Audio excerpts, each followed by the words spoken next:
ጽድቅ መስራት እንኳን ባይሆንልኝ እግዚአብሔር እንዳይሰደብ ብለን እንኳን መልካም መሆን አለብን በእውነቱ ማለት ነው። እግዚአብሔር እንዳይሰደብ የእኛን ተውት፣ እኛ ባንድን እንኳን ፈጣሪን እንኳን እኮ ለእግዚአብሔር ለትልቅ ሰው ተብሎ እኮ ጥሩ ስራ ይሰራል። እንዴት ከገሌ መሃል እንዲህን እናገራለሁ አታፍርም እንዴ ይባላል እኮ። እግዚአብሔርን ፊታችን አስቀምጠን እግዚአብሔር እጅ ላይ ሆነን በእግዚአብሔር መሰረት ላይ ቁመን እግዚአብሔርን ጣራ አድርገን በእግዚአብሔር መሃል ሆነን በእግዚአብሔር ፊት ሆነን እንዲሆነን እግዚአብሔርን እናሰድባለን ብለን ከክፋት አለመመለሳችን ምን አይነት ይቅርታ ይደረግልናል? እግዚአብሔርን መፍራት አቅቶን እግዚአብሔርን ያሰደብነው እኛ አይደለንም ወይ? ያስደፈርን እኛ አይደለንም ወይ? ቤተክርስቲያንን ያስደፈርን እኛ አይደለንም? ምን አድርገን በሉኝ? ክፉ በመሆናችን ኃጢአታችን ከነሱ ከአሕዛብ ጋር እግዚአብሔርን ከማያመልኩ ሰዎች ጋር እኩል በመሆኑ ሰው ምን ማለት እንደሆነ ብናውቅ ኑሮ እውነት በማይረባ ልክስክስ ነገር ታስረን እንኖር ነበር? ሰው እስኪ ምንድን ነው ብላችሁ እስኪ ጠይቁ። እኔ እኮ ሰው ነኝ ብላችሁ አስባችሁ? እኔ ጅብ አይደለሁም፣ እኔ ውሻ አይደለሁም፣ እኔ አይጥ አይደለሁም አትሉም እንዴ? ያገኘውን የሚበላ እኮ አይጥ ነው። ዝም ብሎ ሳይመርጥ የሚበላ ጊዜም ሰዓትም የማይመርጥ። እኛ ውሻ አይደለም፣ እኛ እባቦች አይደለም፣ እኛ ነምር አይደለም፣ እኛ ጭልፊት አይደለም አትሉም? ከላይ ሆኖ የሚነጥቃል ይሄ ጭልፊት፣ ከላይ ሆኖ መንጠቅ። እንደዚህ ያለ ሁሉ ነፃ መሆን የምንችለው ውሻነታችንን መልካም ስናደርገው ነው። ጋኔን የምንጨነቀው የባሰ ኃጢአት ለማሰራት ከጥቂት ኃጢአት ይጠብቃል ሰይጣን። ነፍስ ማስገደል ከፈለገ ሌላ ነገር ያደርጋል፣ ሌላውን ኃጢአት ያስተዋል። የምትክድለት ከሆነ አንተን በጫት ማደንዘዝ በሱስ ማደንዘዝ ለምን ይፈልጋል? ሰው ራሱን ከተቆረጠ በኋላ ቀይ ካባ እንደርብለት ቢጫ ካባ እንደርብለት ይባላል። አንገቱን ተቆርጦ የለም ራሱ እኮ የለም። ራሱ እኮ ክርስቶስ ነው። ክርስቶስን አጥቶ ሰው ሱስ ባይኖርበት ባይሰክር ንግግሩ ጥሩ ቢሆን ባይሰርቅ ክርስቶስን ከካደ በኋላ ምግባር ምን ይሰራለታል? ያለ መሰረት የሚቆም ቤት እንደሌለ ማለት ነው።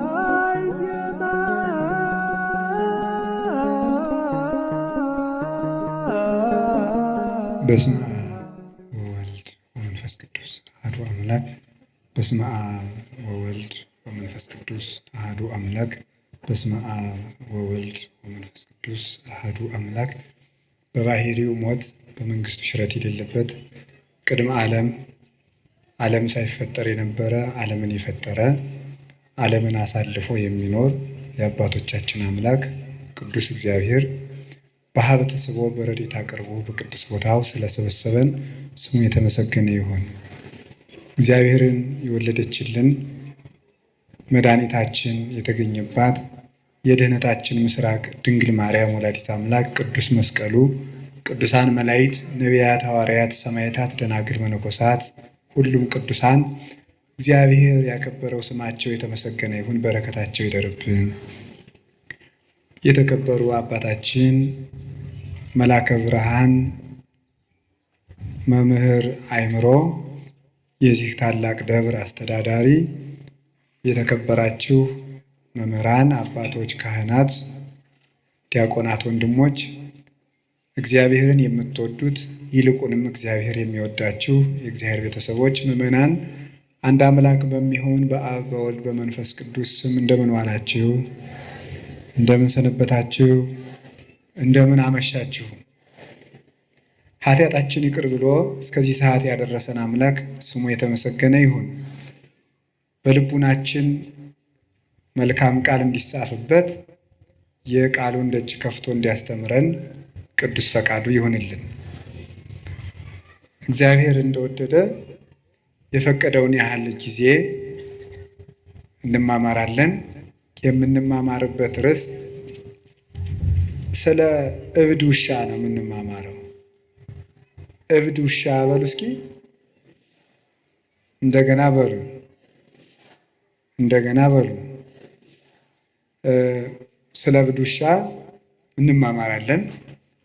መጽሐፍ ቅዱስ ላይ የተጻፈ ቃል ስለሆነ አሁን አንድ ሰው እኛ ነፍሳችን ልናድን ነው የመጣ ነው፣ ስለ እብድ ውሻ ልንሰማ አንችልም የሚል ጥያቄ እንደሚነሳባችሁ እኔም ይሄ አይዘነጋኝም። ግን ትርፍ የሌለው ቃል በመጽሐፍ ቅዱስ አልተጻፈም። መምህርም ትርፍ የሌለው ቃል አይናገርም እና እግዚአብሔር በዚህም ቃል እንድንማር ቅዱስ ፈቃዱ ይሁንልን። ሐሳቡን እብድ ውሻ ብሎ አታገኙትም። ሐሳቡን ግን የምታገኙት ትንቢተ ኢሳይያስ ምዕራፍ 56 ቁጥር 11 ላይ ታገኙታላችሁ። እሙንቱ ከመ አክልብት እለ ኢይጸግቡ፣ እነሱ እንደማይጠግብ ውሻ ናቸው። እንደ አማርኛው መጽሐፍ ቅዱስ ደግሞ እንደ ዲዳ ውሻ ናቸው፣ ዲዳ ውሻ ናቸው ብሎ ይናገራል። የማይጠግብ ውሻ፣ ዲዳ ውሻ ተብሎ ተነግሯል። እንደዚህ ተብሎ የተነገረላቸው እነማን ናቸው? እኛስ ከዚህ ለመዳን ምን ማድረግ አለብን የሚለውን ነው የምንማማረው። እንግዲህ ስለ ውሻ ተፈጥሮ በቅዱስ መጽሐፍ የተጻፈውን ጥቂት ነገር እነግራችኋለሁ። ውሻ በቤተ ክርስቲያን ለብዙ ትርጉም ነው የሚውለው። በሰይጣን ይተረጎማል። ከሃይማኖት ባፈነገጡ ወንድሞቻችን ወይም ከፍለው በሚያምኑ መናፍቃን በእነሱ ይተረጎማል። በሰይጣን ይተረጎማል። በቅዱሳንም ይተረጎማል ውሻ ማለት ነው። በምዕመናንም ይተረጎማል ውሻ። እንደዚህ ያስባለውን ምን እንደሆነ እነግራችኋለሁ። በቅዱሳን ሲመሰል ውሻ በቅዱሳን ሲመሰል አንድ መልካም ጠባይ አለው። ልሳነ ከለባቲከ ላዕለ ጸላይቱ፣ የውሾችህ አንደበት በጠላቶችህ ላይ ነው ይላል ቅዱስ ዳዊት። የውሾችህ አንደበት በጠላቶችህ ላይ ነው ይላል። ውሾችህ የሚለው እግዚአብሔርን ነው። እግዚአብሔር ውሻ አለው እንዲህ ብሎ ሰው ያስባል። በእርግጥ የፈጠራቸው ውሾች ሁሉ የእግዚአብሔር ናቸው። እግዚአብሔር ከፍጥረት ወገን አክብሮ ያልፈጠረው የለም። ሁሉም ለተፈጠረበት ዓላማ መልካም ነው። አንዱ ግን ያንዱን ጠባይ ሲወስደው ግን መልካም አይደለም። ውሻ በራሱ ተፈጥሮና በራሱ ዓለም መልካም ፍጡር ነው። ሰው ግን የውሻን ጠባይ ሲወስደው ደግሞ ልክ አይደለም። ለምሳሌነት የሚሆነውን መልካሙን ግን እንወስደዋለን። የውሻ መልካም ጠባዩ ጌታውን ያውቃል፣ የጌታውን ቤተሰቦች ያውቃል፣ ንቁ ሆኖ ቤት ይጠብቃል፣ በመዓዛ የመለየት ጸጋ አለው። ውሻ ጠላትም አያስገባም። አዲስ አበባ ያሉት ውሾች ግን ለዚህ ምሳሌ አይመቹም። ጅላጅል ናቸው። ምንም ወዳጅም ጠላትም አይለዩም። የአዲስ አበባ ውሻ ዝም ብሎ ለጅልነት የተሰበሰበ ነው እና እነዚህ ውሾች እነማን ናቸው ሲባል ቅዱሳን አባቶቻችን ነው። ውሾች የተባሉ በቅዱስ ዳዊት አነጋገር ሙሴና አሮን ናቸው። ውሻ የጌታውን ቤት ታምኖ እንደሚጠብቅ እነሱም የጌታቸው የእግዚአብሔርን ቤት ሳይመቻቸው የጠበቁ ናቸው። ውሻ ሰው ባረፈበት ሰዓት፣ በማይመች ሰዓት በሌሊት ጦር ይወረወርበታል፣ ድንጋይ ይወረወርበታል፣ ሌላም ነገር ይደረግበታል። በዚያ ሰዓት ግን ለሰዎች ቤዛ ሆኖ መከራ እየተቀበለ ሲጮህ ቤት ሲጠብቅ ለሰዎች እረፍት ሰጥቶ ያድራል። ልክ እንደዚህ ሙሴ አሮን በማይመች አገር፣ በማይመች ቦታ፣ በማይመች ንጉሥ መሃል የማያምን ንጉሥ ብቻ አይደለም፣ የሚያምኑት ሲወለዱ ወንዝ የሚወረውር ጨካኝ ንጉሥ ባለበት ጊዜ የእግዚአብሔርን ብርሃን በስጋቸውም በነፍሳቸውም ይዘው ለጨለመበት ሕዝብ ያበሩ የነበሩ ለጌታቸው የታመኑ ናቸው። በማያምንና የንጉሥ ከባድነቱ አለማመኑ ብቻ አይደለም፣ እንዳያምኑ እንቅፋት ሲሆን ደግሞ ሌላ ችግር ነው። እንዳያምኑ እንቅፋት ከመሆን በላይ ደግሞ የሚያምኑትን የሚገድል ከሆነ ደግሞ ሌላ ችግር ይሆናል ማለት ነው። በዚህ መካከል ሃይማኖትን መጠበቅ ታማኝ ውሻ ያሰኛል። ውሻ መጀመሪያ ሲጮህ ለራሱ እየፈራ ነው የሚጮኸው። ታውቃላችሁ ይሄንን? ውሻ እኮ ቤት ለመጠበቅ ብሎ ጮህ አያውቅም። ውሻ የሚጮኸው ፈርቶ ነው የሚጮኸው። ለራሱ መጮህ ይጀምርና ለራሱ የጮኸው ለቤት ይሆናል። ቅዱሳን መጀመሪያ ተጋድሎ ሲጀምሩ ለራሳቸው ነው የሚጋደሉት። ወዮልኝ ለኔ ወዮልኝ ለኔ፣ ነፍሴ በእግዚአብሔር ፊት ስትቆሚ ምን ትመልሻለሽ? ቅድመ መኮንነ ጽድቅ እያፍሮ ለባይል በይንተ ብኢሉ፣ ባለጸጋውን ስለ ባለጸጋነቱ የማያፍር ድሃውን ድሃ ነህ ብሎ አይፈርድለትም፣ መልካም ከሰራ ብቻ ይፈርድለታልና። በዚያ ዳኛ ፊት በቆምሽ ጊዜ ምን ትመልሽለታለሽ እያሉ መጀመሪያ ለራሳቸው ይጋደላሉ። ለራሳቸው የሚጋደሉት ተጋድሎ እግዚአብሔር በእነሱ ላይ ካሳፈረው ብርሃን የተነሳ ለዓለም ሁሉ የሚተርፍ ይሆናል። እንዲህ ብሎ መድኃኒታችን እንደተናገረ ከማውቄ ይብራ ብርሃንክሙ በቅድመ ሰብእ፣ እንዲሁ ብርሃናችሁ በሰው ፊት ይብራ። ወያቱ ማይቶተ ከመ አንብርዋ ታሕተ ከፈር፣ ብርሃንን ወይም መቅረዝን ከታች እንቅብ ሊደፉባት አያበሯትም። አላ ያነብርዋ ዲበ ተቋማ ወታበር ለኩሉ፣ መቅረዝን መብራትን ከመቅረዟ ላይ አስቀምጠው ለሁሉ እንድታበራ ያደርጓታል እንጂ። እንዲሁ ክርስቲያኖችን ቅዱሳንን እግዚአብሔር በራሳቸው ክብር ብቻ ሰውሮ አያስቀራቸውም። እንዲገለጡ ብርሃናቸው ለሰው እንዲተርፍ ያደርጋቸዋል። ለነሱ ከበራላቸው በኋላ በእግዚአብሔር ብርሃን ከታተሙና በዚህ ከተቀደሱ በኋላ ለሌላው ይተርፋሉ እና ተራቡም ተጠሙም፣ ተናቁም ተከበሩም፣ ተደመጡም አልተደመጡም የጌታቸውን ቤት የሚያገለግሉ ቅዱሳን ታማኝ ውሾች ይባላሉ። በማይሰማ ሕዝብ ማለት አሁን እኮ ተመልከቱ፣ ንጉሱ ከሃዲ ሕዝቡም ከሃዲ ሲሆን ችግር ነው። አሮንና ሙሴ ታማኝ ውሾች ያሰኛቸው ከዚህ የተነሳ ነው። ንጉሱ ከሃዲ፣ እስራኤልም ከሃዲ ናቸው። ወደ ፈርዖን እንዳይሄዱ ሕዝብ ይዘው ወጥተዋል። ደግሞ የእግዚአብሔር ሆኖ የፈርዖን አይኮንም። ሕዝቡ ደግሞ የባስ ዱባ ብንበላ የሚሻለንን ከነበርንበት ሀገር አወጣችሁ በረሃብ ስበልታችሁ ልንቀሩ ነው ብሎ አንገተ ደንዳና የሆነ ጨካኝ ሕዝብ ነው። እንዲያውም አባታችን ርዕሰ ነቢያት ሙሴ አንድ ቀን እንዲህ ብሏል፣ ይሄንን ሕዝብ በውኑን የፈጠርኩትን? ተው እግዚአብሔር ሆይ ተው፣ ሕዝቡን አትቅሰፍ። ሰው ራሱ አንተን ያመሃል አለ። ያመሃል ይሄ ሕዝብ ጣዖት እያመለከ ስታስቸገረኝ ላጠፋው ነው ቢል እግዚአብሔር ተው አንተን ያመሃል። እግዚአብሔር እንዳይታማ የሚቆረቆር ነበረ ሙሴ። ከዚያ ምን ብሎ ነው የሚቆረቆርለት? በረሃ አውጥቶ ሲያበላ ማብላት ሲያቅተው ጊዜ በመቅሰፍት ፈጃቸው ይለዋል። ስለዚህ መመገብ የማይችል ፈጣሪ ብለው ያሟል፣ ተው አትፍጃቸው ብሎ ለአምልኮቱ ተቆርቁሮ ድንጋይ ይዘው ሊወግሩት ለሚመኙ ሕዝብ ለነሱ ለእግዚአብሔር አምልኮት ይቀና ነበረ። እኛ ለእግዚአብሔር እንደው አሁን እግዚአብሔር ይታማል፣ እግዚአብሔር ይሰደባል ብሎ የሚያስብ ሰው አለ? ወበእንቲአክሙ ይጸርፉ ለአሕዛብ፣ አሕዛብ ላይ ለስመ እግዚአብሔር፣ በእናንተ ምክንያት አሕዛብ የእግዚአብሔርን ስም ይሰድባሉ ይላል ቅዱስ ጳውሎስ። አስቀድሞ ኢሳይያስ የተናገረው ነው። በእናንተ ምክንያት አሕዛብ እግዚአብሔርን ይሰድቡታል። ምን ብለው ነው የሚሰዱት? አሕዛብ በክርስቲያን ምክንያት እግዚአብሔር ይሰድባሉ። ምን ብለው ነው የሚሰድቡት? ክርስቲያኖች ኃጢአት የሚሰሩ ለምንድን ነው ተብሎ ሲጠየቅ አምላካቸው ኃጢአት የሚወድ ስለሆነ ይሆናላ ብለው ነው የሚሰዱት ማለት ነው። አምላካቸው ኃጢአት ስለሚወድ ነው ኃጢአት የሚሰሩ ብለው በዚህ ምክንያት እግዚአብሔር ይሰደባል። እግዚአብሔር እንዳይሰደብ ብለው በእውነቱ ማለት ነው።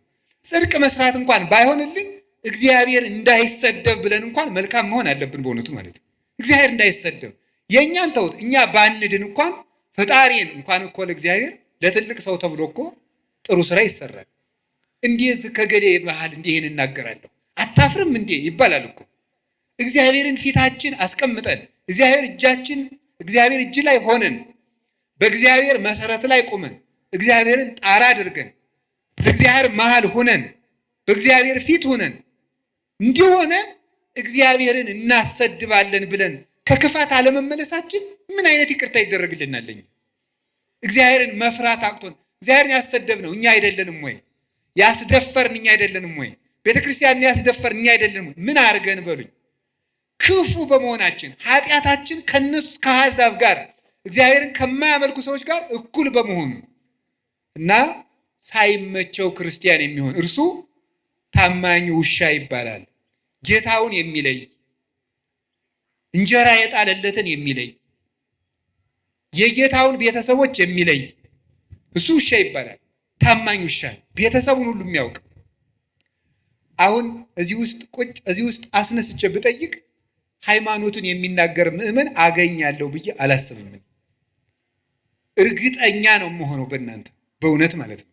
እንዲሁ ለእናንተ መብቃት አያስፈልገኝም፣ እናንተን ስለማውቃችሁ ማለት ነው።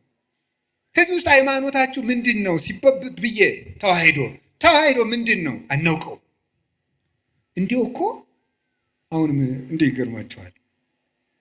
የማያውቅ ሰው ማወቅም የማይፈልግ ሰው ከእንዲህ ያለ በሽተኛ እግዚአብሔር ይሰውራቸው። ታሞ መድኃኒትም ማዋጥ የማይፈልግ እዚህ በላይ ችግር አለን። እማናውቅ ለማወቅም ፈቃደኞች ያይደለን ደግሞ ድንቁርናችን ይዘን የምንመጻደቅ ተመጻዳቂዎች ለሁሉም ነገር። የዚህ ዘመን ሰውን የሚያስደንቀኝ በመሰላቸው አንዱ ለሁሉም ነገር እውቀት አለ። ምን ማለት ነው? ለሁሉም ሰው ፖለቲካም ይናገራል፣ ሊቅ ነው። በዚያም ቤተክርስቲያን ላይ ይናገራል፣ በዚያም ሊቅ ነው። የማያውቀው እውቀት የለውም። ስለዚህ ሁሉንም አያውቅም ማለት ነው። ሁሉንም ስለማያውቅ ሁሉንም አያውቅ። እንዴት ሰው ሁሉን ሊያውቅ ይችላል? እንዴት ሰው ሁሉ ቦታ ሊቅ ይሆናል? ሁሉም ቦታ እጃችሁን ታወጣላችሁ። ሁሉም ቦታ ሲኖዶስን ለመተቸትም ሊቅ ናችሁ። ጳጳሳትን ለመተቸትም ሊቅ ናችሁ። የገዳም ስርዓትም ታውቃላችሁ። ስርዓተ ካህናት ታውቃላችሁ። የዲቁናን ጠባይም ታውቃላችሁ። ስርዓተ መንግስት ታውቃላችሁ። እኔ የዚህ ዘመን ሰው የማያውቀው ሰው አለን? የማያውቀው ነገር በጣም ሊቅ ናችሁ ማለት ነው። እኔ እውነቴን ነው የምነግራችሁ። ከእንዲህ ያለ ሁሉን አዋቂነት መመለስ አለብን በእውነቱ ማለት ነው። ድንቁርና በእውነቱ ቤት ሰርቶብን ያለን። ድሮ ጥበብ ቤቷን ሰራች ነበር የሚባለው። አሁንም ቤተ ክርስቲያን ትለዋለች። እኛ ላይ ግን ድንቁርና ነው ቤቷን የሰራች፣ ብዙ ምሰሶዎችን ያቆመችው። በዚያም ደግሞ እየተመጻደቅን የምንኖር ጌታውን የማያውቅ ውሻ፣ ቤተሰቡን የማያውቅ፣ ስለ ቅዱሳን አባቶቻችን እውቀት የሌለን፣ ስለ ታሪክ እውቀት የሌለን፣ ስለ ሃይማኖት እውቀት የሌለን፣ ስለ ዘመኑም እውቀት የሌለን፣ ስለ ራሳችንም እውቀት የሌለን ሰው ከዚህ ሁሉ እንዴት የእውቀት ድንግልና ይኖረዋል? ሰው እኮ ሃይማኖቱን ማወቅ አለበት። አንድ ቤተ ክርስቲያኑን ማወቅ አለበት። ሁለት ታሪኩን ማወቅ አለበት። ዘመኑን ማወቅ አለበት። ራሱን ማወቅ አለበት።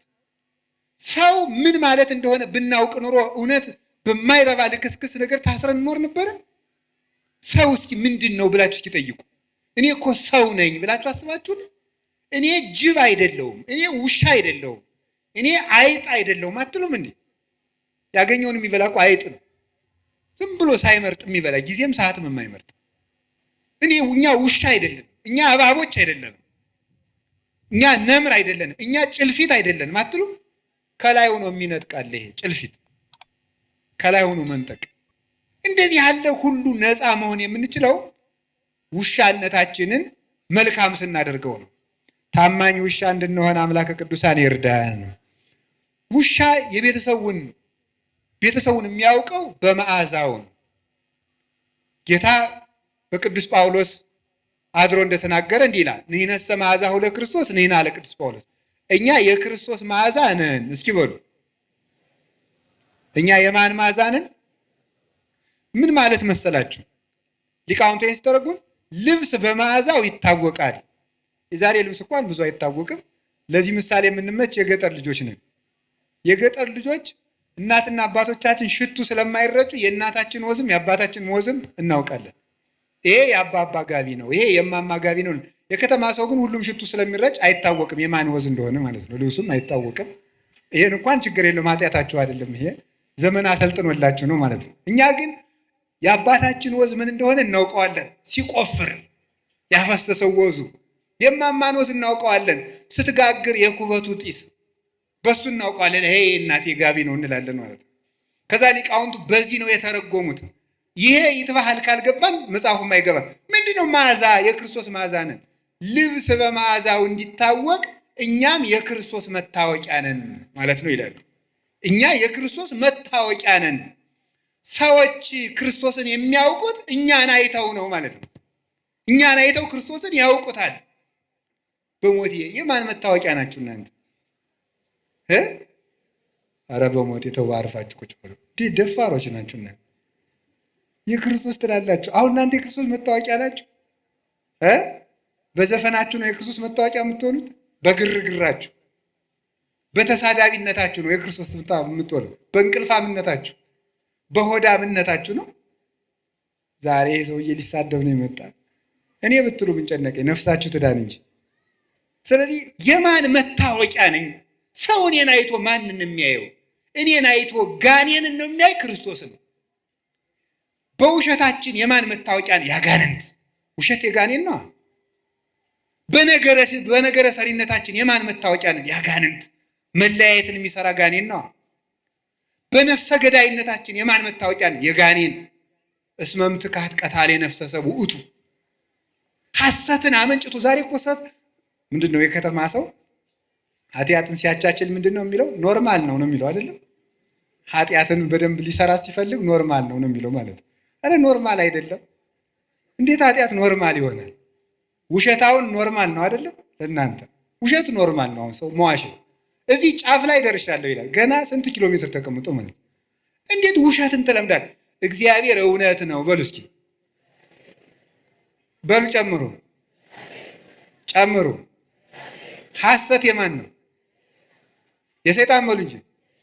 የሚዋሽ ሰው የማን መታወቂያ ነው? ከዚህ በኋላ ብትዋሹ የማን መታወቂያ ናቸው? ሰይጣንን መምሰል የምትፈልጉ የሰይጣን መታወቂያ ይታተምላችኋል። ዋሹ። ክርስቶስን መምሰል ከፈልጋችሁ እውነተኞቹ ነው። በየትኛውም ነገር አትዋሹ። ለምን ዛሬ አትሞቱም? ውሸት መቆም አለበት። ይህ የኛ ማዛ አይደለም። ሁለንተናችሁ፣ አነጋገራችን፣ አመጋገባችን፣ አረማመዳችን፣ አለባበሳችን ማንን ያሳያል ነው? እንዲሁ በሞት ወንዶችን ሴቶችን ዝም ብላችሁ አባ ቄስ ይሄ ልብስ ኃጢአት ነው ጽድቅ ነው የሚለው ተው ዝም ብላችሁ። ይሄ ልብስ የማን መታወቂያ ነው ነው ማለት። አሁን ሴት ሱሪ ብትለብስ ኃጢአት ነው ጽድቅ ነው ከማለት ይልቅ ሴት ሱሪ ስትለብስ ማንን ነው የምታሳየን ነው? ክርስቶስን ነው የምታሳየን? ድንግል ማርያምን ነው የምታሳየን ነው? ማንን ነው የምታሳየን? እውነት ይሄ ነገር ክርስቶስን ያሳያል ወይ ብላችሁ አስቡና ያሳያል ካላችሁ ልበሱት። ህሊናችሁ ተፈጥሮ አያስተምራችሁም? ምን አለ ቅዱስ ጳውሎስ? ተፈጥሮ አያስተምራችሁም? ምን በተፈጥሮ አትማሩም ወይ? ማን ምን መልበስ እንዳለባችሁ እንዲህ ሱሪ አትልበስ የሚል ምን መጽሐፍ ቅዱስ አለ? ኦሪት ዘዳግም ያለውም እኮ ወንድ የሴትን ሴት የወንድን አይልበስ ነው የሚል እንጂ ሱሪ የወንድ ነው የሚል ግን የለም ይላል። ተመልከቱ። ለክፋትማ ለከይሰ ጠቢባን ሙንቱ ለተንኮል ይራቀቃሉ አለ ኢሳይያስ። ለተንኮል ሊቅ ናቸው አለ በእውነቱ ማለት ነው። ግን ተፈጥሮ አያስተምራችሁም ወይ? ስለዚህ ስትናገሩ ስትሳደቡ ቆይ ኋላ እመጣበታለሁ። የማን ማዛ ናችሁ? ንግግራችሁ ማንን ነው የሚገልጠው? የባለ ትዳሮች ትዳር እውነት ክርስቶስን ነው የሚያሳየው ወይ? የካህናት ክህነት፣ የዲያቆናት ዲቁና ማንን ነው የሚያሳየው? ክርስቶስን ለማሳየት ነው ወይ የምናስቀድሰው? ክርስቶስን ለማሳየት ነው ወይ የምንቀድሰው? የምትማሩ የምትኖሩት ማን ልታሳዩ ነው? ዘራችሁን ልታሳዩ ነው? ከጀርባችሁ ያለውን ሰው ልታሳዩን ነው? ክርስቶስን ልናሳይ የተፈጠርን ሰዎች ነን። ሰዎች እኛን አይተው እግዚአብሔርን ማየት አለባቸው። በእኛ አውሬነት መታየት የለበትም። በእኛ ሰይጣንነት መታየት የለበትም። እንዲህ ያለውን ነገር እንድናሳይ አምላከ ቅዱሳን ይርዳን። መጣላት ማንን ነው የሚያሳየው? የማን መታወቂያ ነው? በሉ ተነሱ። ምን አላችሁኝ? ጌታችን መድኃኒታችን ኢየሱስ ክርስቶስ ለቅዱሳን ሐዋርያት እንዲህ አላቸው፣ በዚህ የእኔ ደቀ መዛሙርት እንደሆናችሁ ሰዎች ያውቋችኋል አላቸው። በምንድን ነው? ጌታ እንግዲህ ሐዋርያት እንዲህ ብሏቸዋል፣ ሙት ታነሳላችሁ፣ ድዊ ትፈውሳላችሁ፣ አጋንንት ታወጣላችሁ፣ ለምጽ ታነጻላችሁ፣ ዓለምን ታጠምቃላችሁ፣ በ12 ወንበር ተቀምጣችሁ ትፈርዳላችሁ። በቃ እናንተ በዓለም ላይ የከበራችሁ ናችሁ፣ የምድር ጨው ናችሁ፣ የምድር ብርሃን ናችሁ ብሏቸዋል። በዚህ የክርስቶስ መሆናቸው ይታወቃል አይደለም?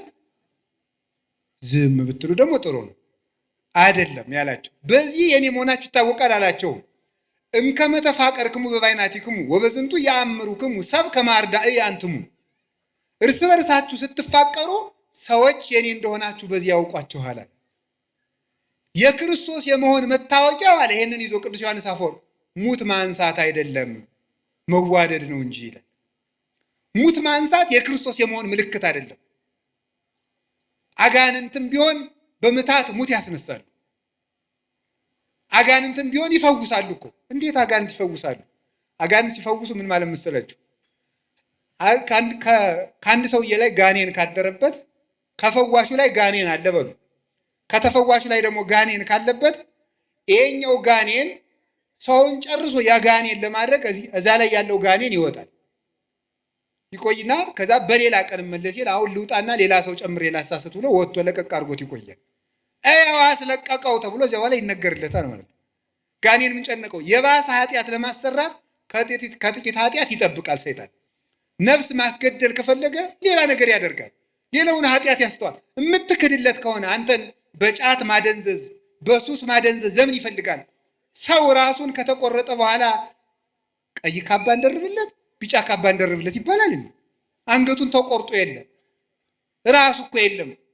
ራሱ እኮ ክርስቶስ ነው። ክርስቶስን አጥቶ ሰው ሱስ ባይኖርበት፣ ባይሰክር፣ ንግግሩ ጥሩ ቢሆን፣ ባይሰርቅ፣ ክርስቶስን ከካደ በኋላ ምግባር ምን ይሰራለታል? ያለ መሰረት የሚቆም ቤት እንደሌለ ማለት ነው። ስለዚህ ሰይጣን የባሰውን ኃጢአት ለማሰራት አንድ መፍትሄ ይሰጣል። የማይረባ መፍትሄ ቆይቶ ግን ይይዘዋል። ምንድን የሚያደርገው? መጨረሻ ላይ የፈወሰው ሰው ጥገኛና አጨብጫቢ ሆኖ እንዲቀር ያደርገዋል። የክርስቶስ ተከታይ አያደርገውም። መመኪያ ሁሉ ያ ፈወሰኝ የሚለው ሰው እንዲሆን አድርጎ ነው የሚያኖረው። ገንዘቡም ለዚያ እንደጨረሰ፣ ጉልበቱን ለዚያ እንደጨረሰ ይኖራል። ስለዚህ የእግዚአብሔር ቤተሰቦች የማን መታወቂያ? እኛ የምንታወቀው ድውይ በመፈወሳችን የክርስቶስ መሆናችን አይታወቅም። ጋኔን ያደረባቸው ድውይ ይፈውሳሉ። ጋኔን ያደረባቸው ጋኔን ያወጣሉ። ታዲያ ምንድነው መታወቂያችን? ፍቅር። ስለዚህ ሊቃውንት ምን አሉ? ፍቅር ሙት ከማንሳት ይበልጣል። እስኪ ወደ ሁላችሁም በሉ እንጂ ፍቅር ሙት ከማንሳት ይበልጣል። ፍቅር ያለው ሰው የጸና ሃይማኖት ካለው ሰውም ይበልጣል። እንዲህ ብሎ እንደተናገረ ቅዱስ ጳውሎስ ወመቤ ሃይማኖት እስከ አፈልስ አድባረ ወተፋቅሮ አልቤ ከንቶ ኮንኩ ዋልቦ ዘረባይኩ። ተራራ የሚያፈልስ እምነት ቢኖረኝ ፍቅር ከሌለኝ ከንቱ ነኝ።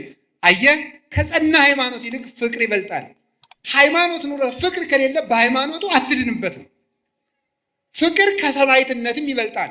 ወመኒ ወሀብኩ ኩሎ ስጋዬ ለእሳት እሳት። ተመልከቱ፣ ስጋዬን እንኳን ለእሳት መቃጠል አሳልፌ ብሰጥ ፍቅር ከሌለኝ ምንም የምጠቀመው ነገር የለኝም። ወመኒ ወሀብኩ ኩሎ ንዋዬ ለምጽዋት፣ ገንዘቤን ሁሉ ለምጽዋት ብሰጥ ፍቅር ከሌለኝ ከንቱ ነኝ። ኮንኩ ከመከበሮ ዘይዘበት ወከመብርት ዘይነቁ፣ እንደሚንሿሿ ጸናጽል እንደሚመታ ከበሮ። የዚህ ትርጉም ገብቷቸው ያውቃል? እኔ ከበሮ ያሳዝነኛል። አያሳዝናችሁም? ሌሊቱን ሙሉ ሲለፋ አድሮ በማይሌት እኛ ወደ ዝክር ስንሄድ እሱ እዚያው ተጋድሞ ይቀራል። ይሄው ነው የከበሮ ልፋት የሚባለው ማለት። ጸናቅል ሌሊቱ ሙሉ ቀጭ ስትል አድራ እነ የኔታ መርጌታ በዋንጫ ስለ ቅዱስ ሚካኤል እያሉ ሲጠጡ ከበሮ ጸናጽል እዚያው ሸዋ ብላ ትቀራለች። ምን ማለት ነው? ስለዚህ ፍቅር የሌለው ሰው አንገቱ እንደ ቀለበት እስከሚቀጥን ድረስ ቢሰግድ እንኳን ከለፋበት ስግደት የሚያተርፈው ነገር የለውም ማለት ነው። ምንም መስዋዕት ቢያቀርብ ቤተ ክርስቲያን በዕንቁ በወርቅ ቢሰራ፣ ለምን ወርቅ አይኑን ግድግዳ አድርጎ ቤተ ክርስቲያን ለምን አይሰራም? ለምን ገዳም አይሰራም? ለምን አብነት ትምህርት ቤት አይሰጥም? ልጁን እንኳን ቢገብር ለምን አንገቱን ቆርጦ አይሰጥም? ፍቅር የሌለው ሰው ሰማዕት ቢሆን እንኳን አይጸድቅም። ሰማዕት ሆኖ ቢሞት እንኳን ማለት ያልታረቀ ሰው የገጠር ሰው እንዲህ ይላል፣ ሰው የገደለው ሰው ይጸድቃል ይላል። አይጸድቅም። ሰው የገደለው ሰው ይጸድቃል። ሰው ስለገደለ የምትጸድቅ እንዳይመስል። ሰው የገደለው ሰው እንደሚጸድቅ ሰውየው አንተን ስለገደለ ይኮነናል እንጂ ሰውየው አንተን ስለገደለ አንተ አትጸድቅም። ሁሉም ስራውን ተሸክሞ ይቆማል። ሁሉ ጾሮ ይጸውር። ስለዚህ እኛ የክርስቶስ መዓዛ ነን።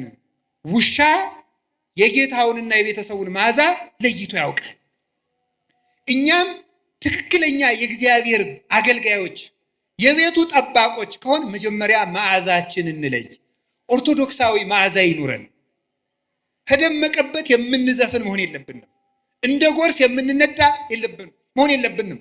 የራሳችን ባይታዊ፣ የራሳችን ሰባኪ፣ የራሳችን መነኩሴ ሊኖረን አይገባም። የቤተ ክርስቲያን ሰባኪ፣ የቤተ ክርስቲያን ባይታዊ፣ የቤተ ክርስቲያን መነኩሴ፣ የቤተ ክርስቲያን እረኛ ነው እንጂ የግል ደጋፊ የምንሆነው ሰው ሊኖረን አይገባም። ግለሰብ የምንከተል መሆን የለብንም። መዓዛችሁን ለዩ። እውነቴን እኮ ነው። እኔ አሁን አላችሁ የላችሁ? አሁን እኔ በጣም በጣም በጣም በጣም አዝናለሁ። እንግዲህ የሚከፋችሁ ሰዎች ስለመኖራችሁ ማዝናለሁ። ለምሳሌ እንዲህ ይባላል፣ መምህራችን ባይታዊ ገሌ በዚህ ቀን እዚህ ቤተክርስቲያን ፈውስ ይሰጣሉ ይባላል። ይሄ የማን ማዛ ነው? ይሄ ክርስቶስ ነው? ይሄ ተክለ ሃይማኖት ነው? ይሄ አቡነ ገብረ መንፈስ ቅዱስ ነው? አይደለም። የአጋንንት ማዛ ነው ይሄ። ማንኛው ጻድቅ ነው እንደዚህ ያደረገ? የበረሃው ኮከብ አባታችን ቡሩክ ገብረ መንፈስ ቅዱስ ድዊ ሲፈውሱ ቆይተው ሰው ሲያውቅባቸው ወጥተው ወደ ሌላኛው ጫካ ነው የሄዱት። አንድ ሰውዬ ገብረ መንፈስ ቅዱስ እዚህ ያሉ ሲባል ሰምቶ መጣ። የታመመ ሰው ይዞ መጣ። ለጥቂት አሁን ይሄዱ አሉት አለው። ከዚህ በኋላ እኔ ምን ላድርግ እሳቸው ያድኑኛል ብዬ ነው የመጣለው። ምን አደርጋለሁ? ሂደው አለ። ትዝ ሲለው ትዝ አለኝ፣ እዚህ አካባቢ እሳቸው ተቀምጦ ነበር፣ እዚህ ላይ አስተኛው ይድንልሃል። ሲያስተኛው ዳነለት ማለት። አባታችን አቡነ ተክለ ሃይማኖት ከነ አባ በጸሎተ ሚካኤል ጋር ሳሉ ድውይ እሳት የፈጀው ሰው አረጀን እሳት በላይ ሲል ለተክለ ሃይማኖት አሳየው ሲሉት ይድናል። ዝም ብሎ ወጥ ሲቆሰቁስ ይበላው ሁሉ ሚያም እንዲህ አለ። ኧረ ሾህ ጋብ አይኔ ፍንጥር እንጨት ገባ ለተክለ ሃይማኖት አሳየው እረዱ ነው ሲሉት ይድናል። ኋላ መጨረሻ ላይ ሰው መልአክ ነው ወይስ ምንድነው? መልአክ ነው ወይስ ሰው ነው ሲሏቸው ምን እንዳሉ ታውቃላችሁ? አባቴ ኃጢአቴ ታውቆብኛልና ልሂድ ያሰናብቱኛሉ አበምኔቱ። ቆይ ተክለ ሃይማኖት ጽድቃቸውን የታወቀ ኃጢአታቸው ነው። ጽድቃቸው ሲታወቅ ምን የታወቀ ነው ያሉት። እኛ ደግሞ በዚህ ዘመን እያቀድን መብቃት ጀምረናል። በቀመር መብቃት ማለት ነው። ወይ ታምርኩ እንደው ክርስትና ቀልድ ሆነ እኮ በእውነቱ ማለት ነው። እያቀድን መብቃት በቃ እያቀድን መፈወስ ጌታም እንኳን አላደረገው። ኋላ ብለንስ ደግሞ ኧረ ተው እንዲህ አታድርጉ ተው ሲባል ደግሞ ሰሞኑን አንድ ባይታው እየተናገሩትን ልንገራቸው። መቼስ እንግዲህ ደግሞ እናንተ የምትሉትን ማውቀዋለሁ በሉኝ። ቀንተህ በሉ ችግር የለም በሉ ችግር የለም በሉ መቀበል። ከዚያ ምን አሉ? ምንድን ነው መስሎ እንዲህ ተሳስተዋል እርስዎ። እሳቸው አጋንንትን በአጋንንትን የሚያወጡ ሐሰተኛ ባይታዊ ናቸው ካሏችሁ አሉ። እሺ በስራ የመኑ በሏቸዋል። በማን መኑ? ወይ መድኃኒዓለም። በስራ የመኑ ማለት የሚችል እኮ እግዚአብሔር ብቻ ነው። ክርስቶስ ብቻ እኮ ነው። ፍጡር እኮ ስራ አለኝ አይልም። እኔ ለተክለ ሃይማኖት በላይ አብነት የለኝም። እሳቸው ምን እንዳሉ እንገራቸው። 99 ዓመት መከራቸውን አይተው ከመላእክት ጋር አጥነው መጥተው ምን እንዳሉ እንገራቸው። እኔ ዓለሙን አብርቼ ለራሴ ጨልሜ የቀረው ዓለምን አጣፍቼ ለራሴ አልጫወንኩ ስራ የሌለኝ ጎደሎ ነኝ። በፈጣሪ ፊት በቆምኩ ጊዜ ምን እመልስለታለሁ ነበር ያሉ። የዛሬዎቹ ደግሞ ስራዬን እመኑልኝ ይሉናል። እነዚህ ታናናሽ ክርስቶሶች ናቸው። የሐሰተኛ መሲህ መንገድ ጠራጊዎች አይደሉም። የማን ማዛን የሚሉት ማጨብጨብ እልል ማለት። እኔ በመምህር አምላክ ይዣቸዋለሁ። ከዚህ ጉባኤ መጨረሻ ላይ እንዳታጨበጭቡ፣ ጉባኤው እስከሚያበቃ ድረስ ማለት ነው። ማጨብጨብ መደለቅ፣ ሲመርቋችሁ ማጨብጨብ፣ ሲረግሟችሁ ማጨብጨብ። እንዲሁ ችግር እኮ ናችሁ እናንተ እኮ ማምላክ እንጂ ማስተዋል አለብን። ከውሻ ማነስ አለበት ሰው እንዴ? ውሻ የጌታውን መዓዛ እያየ ይሄ የማን መዓዛ ነው አትሉ? እስቲ በሞቼ ይሄ የማን መዓዛ ነው በሉ እንጂ። አዎ የማን መዓዛ ነው? የተክለ ሃይማኖት ነው? የእንጦንስ ነው? የመቃርስ ነው? የዮሐንስ አፈወርቅ ነው? የቄርሎስ ነው? በሉ እስኪ ይኸው ቀንታችሁ። ይህ ቅናት ብቀና እንደው በቅዱስ ቄርሎስ አልቀናም እንዴ? ሞኝ ስንት የሚያስቀና ነገር ሞልቶ ጋር የነዚህ በወደል መቁጠሪያ በጨፈጨፈ ቀናለሁ እንዴ? እኔ የምቀናው በቅዱስ አትናቴዎስ ነው። አሁንም እርግጠኛው ደግሞም ልንገራችሁ፣ ሰው ሁሉ መንግስተ ሰማያት እንዲገባ ተፈቅዷል እንጂ ሰው ሁሉ ጤና እንዲኖረው ያላችሁ መጽሐፍ ቅዱስ ማለት ሰው ሁሉ ይፈወሳል እንዴ? እንዲያ ከሆነ እግዚአብሔር ተመልከቱ። ጋኔን ትዳር እምቢ ብሎኝ አባቴ ገርግር አለብሽ ትዳር እምቢ ብሎኝ አይነ ጥላ አለብኝ በጊዜ ብታገቡ ይሻላችኋል ገርግር እያላችሁ የምትጃጃሉ። እኔ እውነቴን ነው። ቀድሞም ቢብዛችሁ ውስጥ ሚስትሉ ኑራችሁ እድሜያችሁ አለፍ ሲል ገርግር ይህ ነውር ነው በእውነቱ። ጋኔን የለባችሁም። ራሳችሁ ጋኔን እንዳትሆኑ ልቅ እኔ ጋኔንት አለብኝ አትበሉ። አዛኝን ቆይ ልንገራችሁ፣ ክርስቲያን ጋኔን አለብኝ አይል። አነ ዘክርስቶስ እኔ ክርስቶስ ነኝ በሉ እስቲ በሉላችሁ። ክርስቶስ ባለበት ሰይጣን አለ? ጋኔን አለብኝ ብላችሁ እንዴት ራሳችሁን እጅ ትሰጣላችሁ? ለሰይጣን ራሳችሁን ትሸጣላችሁ እንዴ? ስለዚህ እግዚአብሔር ቤተሰቦች ልብ ሊኖረን ይገባል። ያስተማረን እግዚአብሔር የተመሰገነ ይሁን። ሌላ ቀን እንጨርሰዋለን። ወስብሐት ለእግዚአብሔር።